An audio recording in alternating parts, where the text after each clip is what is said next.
Слава Украине, привет всем от Полонского. Сразу несколько изданий, среди них Политика, например, Bloomberg и так далее, пишут о том, что в администрации Трампа говорят, что, мол, Трампу объяснили, что Путин, ну, я бы сказал, вытирает об него ноги, это грубовато, а что Путин его водит за нос, да. Вот как Путин говорит, что его за нос там кто-то водит, так он Трампа водит за нос в плане мирного договора, пока что перемирия, какой-то мирный договор, вообще заключение какого-то хотя бы более-менее стабильного перемирия, что Путин просто-напросто обманывая Трампа, использует его, на самом деле желая продолжать войну и не желая заключать никакого перемирия. Вот.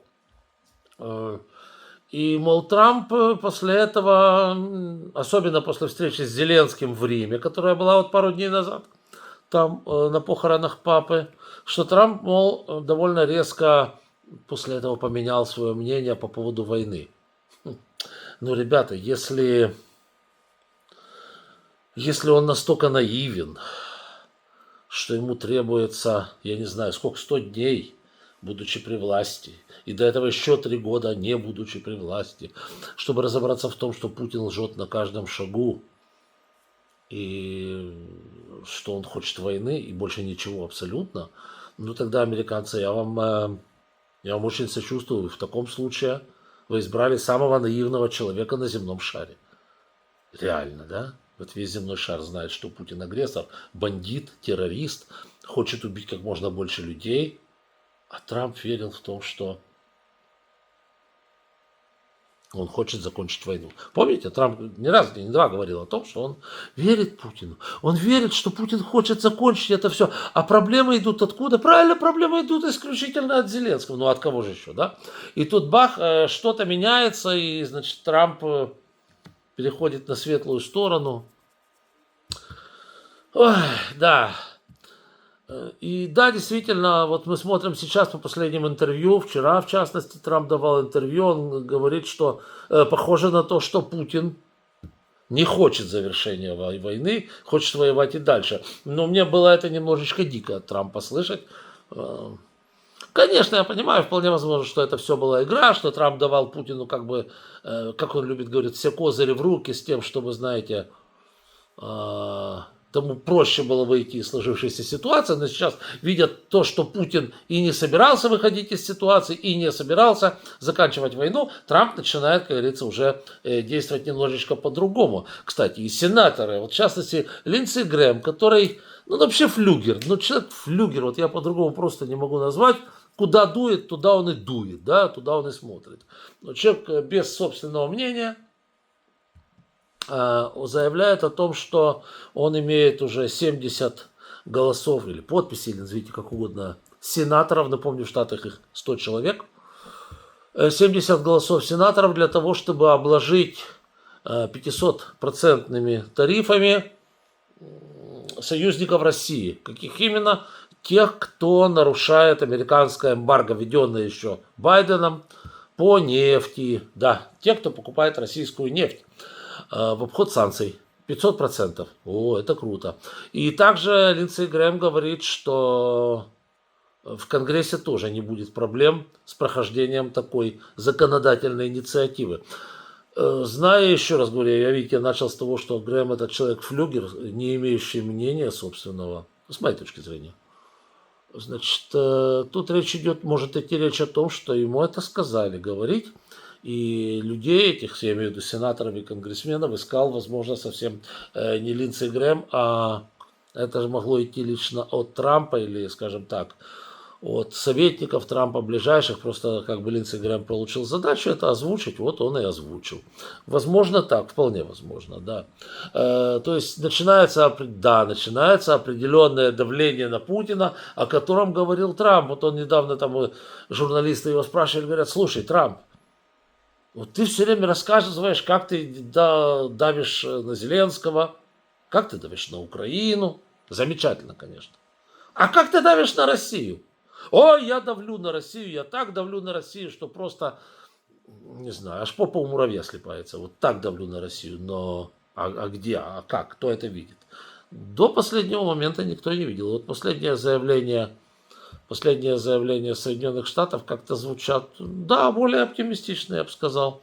Более оптимистично, особенно после подписанного вчера договора общего пока что, общего, и требующего еще заверения в Раде. Всегда надо этот вопрос. Всегда этот вопрос надо учитывать, потому что наша Рада непредсказуема. Тут такое дело. Да, но подписан вчера был договор, вот, и в Вашингтоне моментально заговорили по-другому. Сразу же одобрена первая продажа при Трампе, первая продажа оружия на 50 миллионов баксов в Украине. Это просто, это фантастика, да. Раньше же вообще ничего. Аж вот с момента, помните, джавелины были еще в каком там году? Чи в 16-м, чи в 18-м, я уже не вспомню. И то их использовать было нельзя, ну такое. Вот это вот фактически первая продажа оружия от Трампа. Вот поправьте меня, если я не прав. Со времен тех еще джавелинов, да. Ну вот как-то, знаете, треба довбати стіну, да? Треба довбати стіну, вона впаде. Я ж про это. Да. Так вот, каким-то образом начали давить на Россию. Я смотрю, уже так... Или говорят, что собираются на нее давить, с тем, чтобы как-то сподвигнуть путирастов на то, чтобы те меняли свое поведение и подход к войне. Ну и плюс вот еще один момент. Да, потом еще на Килоге остановились. Витков. Значит, этот самый Витков, этот, господи, прости, этот переговорщик Трампа вызвал недовольство даже в Белом доме, чтобы вы понимали. Он задолбал людей даже в Белом доме. Из-за чего? Из-за не дипломатического, скажем так. Хотел сказать не дипломатичного, именно не дипломатического ведения переговоров с московским диктатором Путиным. Дело в том, что он и не есть дипломатом. Тогда не надо брать людей, которые не являются дипломатами, которые не понимают этикета, не понимают элементарных ограничений, наложенных на дипломатов. А вы такого вот персонажа посылаете на переговоры в Москву. Он вообще строительный какой-то там швейцар, да, который там занимается всякими быстренькими оборудками, туды-сюды, в недвижимости купи-продай, а вы его послали, значит, такими вопросами заниматься к Путину. Это просто не его уровень, по всей видимости. Но, тем не менее, его послали, он там был, и остались очень недовольны. Значит, он нарушил несколько дипломатических протоколов, которые нельзя нарушать. Первый, он в одиночку, без советников, ходил на переговоры. И Бог его знает, о чем там и говорил. То есть не было свидетелей, это плохо. Ну и второй момент, совсем уж плохой, это... Он пользовался услугами московского переводчика. Ну, извините меня. Что там этот московит ему говорил, непонятно. Что он ему там переводил, непонятно. С этим переводчиком этот Витков не был знаком. Кто он такой, непонятно. Что он переводил, аж говорю, неясно. То есть эти вещи, которые в принципе не допускаются в нормальной ситуации. Ну и, как говорится, последнее, но не последнее, а очень важное по значимости, это выступление Килога, да. Значит, Килога, напомним, сняли с переговоров с Путиным, оставили только для переговоров с Зеленским, потому что путирасты сказали, что у Килога слишком проукраинская позиция. Вот, и им тогда подсунули этого как раз Виткова, который очень тяжело, так вот, помните, он стоял, так вот сердце свое отдавал Путину, да. Вот, да, Килога, значит, Килог все равно, он не проукраинский, конечно же, ни в коем случае. Он сказал очень интересные вещи вчера по Fox News, я просто даже удивился немножечко, да. Значит, он сказал следующую вещь, что США предоставили Украине и евросоюзникам Украины 22 условия для прекращения огня. Украина и союзники на это дело пошли, передали сейчас России и Путину эти же самые условия, и оттуда молчок. Вот, но еще что сказал интересного Килоган, сказал, что вот этот мораторий на 3 дня, это прекращение огня на 3 дня, как предложил Пуйло, это абсурд. Это абсурд, это не имеет смысла. Нужно прекращение огня как минимум на 30 дней, полное прекращение огня, а не только частичное где-то там кусками, с тем, чтобы за 30 дней прийти к какому-то значимому решению в дипломатическом разрезе. Вот. Дальше он сказал, что Россия слишком переоценивает свои возможности, силы и возможности. Но это уже вообще, да. Всегда, вы вспомните, что говорил Рубио, что говорил Венс, что говорил сам Трамп, что Россия раздавит Украину, бла-бла-бла, ко-ко-ко. И тут абсолютно другой подход вот с сегодняшнего дня, в частности, со стороны Келога. Цитата. «Россия не выиграет эту войну. За последние 1,5 года Россия не достигла никакого значительного прогресса. Они потеряли сотни тысяч и почти не сдвинулись с места. Они продвигаются на метры, а не на мили». Ну, мили, они в милях все меряют. «А украинцы воюют на своей собственной земле и воюют ожесточенно». Конец цитаты. Вот, то есть, еще одна цитата. Поэтому, когда Россия говорит, что побеждает, это не так. Если бы они побеждали, они уже выиграли бы эту войну. Поэтому я думаю, что им нужно расслабиться, я хотел добавить, не получить удовольствие, нет, и осознать это. Я думаю, что Украина находится в хорошей позиции. Европейцы действительно активизировались. Конец цитаты. Келлог. Напомню, Келлог — это американский отставной генерал, которого в качестве посланника использует Трамп для контактов с украинской стороной. Для московитов больше используют все-таки Виткофа. Но Келлог выражает подход администрации Трампа. И когда я такое услышал, я сначала даже вот не поверил, точнее прочитал, я думаю, не-не-не, что-то здесь не то. Полез на оригинал, послушал по-английски, да, действительно, плюс-минус, вот так он и сказал. То есть это очень серьезное изменение политики. Ну, я догадываюсь, чем оно вызвано. Еще раз говорю, вызвано 2 вещами. Первое — это подписанным договором, кстати, выгодным для Украины. Наши полностью, я уже об этом ролик записывал, наши полностью, скажем так, нивелировали вот ту глупость, тот глупый договор, средневековый этот крепостной договор, который привез нам сначала Бессент, и заключили абсолютно другой, прекрасный абсолютный документ. Ну, нельзя сказать, что прекрасный, но очень неплохой документ. Это первый момент.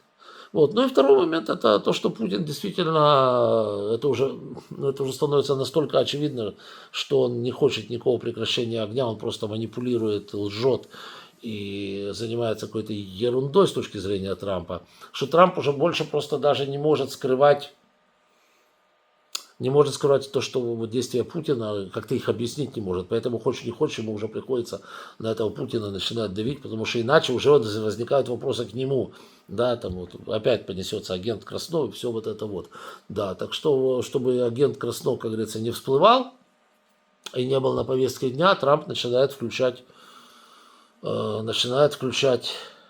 другую речь, другие ресурсы, другие разговоры. Посмотрим, пойдет ли дальше разговоров, тоже интересный момент. Вот. Но вот говорят, что есть вариант, что Рубио или кто-то из американцев, из топовых трампистов поедет на парад победобесия в Кремль на 9 мая. Вот это тоже интересный момент, если это будет. Я не думаю, что этот человек поедет туда, чтобы постоять с диктатором-коротышкой Плешивым рядом на этой вот трупарне мавзолея и каким-то образом там засветиться. Это ж позор, да? Если нету какой-то другой причины. А другая причина может быть это заключение перемирия на 30 дней или там больше и так далее, что-то типа этого. Тогда можно объяснить, что именно Рубио, либо кто-то другой по поручению Трампа делал вот на Москве, на вот этой вот Красномогильной площади. Почему я говорю Красномогильная? Потому что она вся уставлена могилами бандитов, большевиков, Ленина и так далее. Вот. Ну и, собственно говоря, плюс-лобное же место было, там казнили людей постоянно, поэтому я говорю, что это красно-трупомогильная площадь. Вот. И стоять там, как говорится, нормальному человеку западло, тем паче, это же фотография останется, и будешь ты там фигурировать, как Молотов, который жмет руку Риббентропу там, и так далее, и так далее. Вот. Это крайне неприятно, учитывая то, что все равно фашистский рейх останется фашистским рейхом, что путинская Россия будет со временем в истории иметь ту же славу, что и гитлеровская Германия, соответственно, какое-то отношение к вот этим вот бандитам не будет красить любого политика. Да? Поэтому, если Рубио, либо кто-то другой туда поедет, и хочется надеяться на то, что поедут они туда не просто так.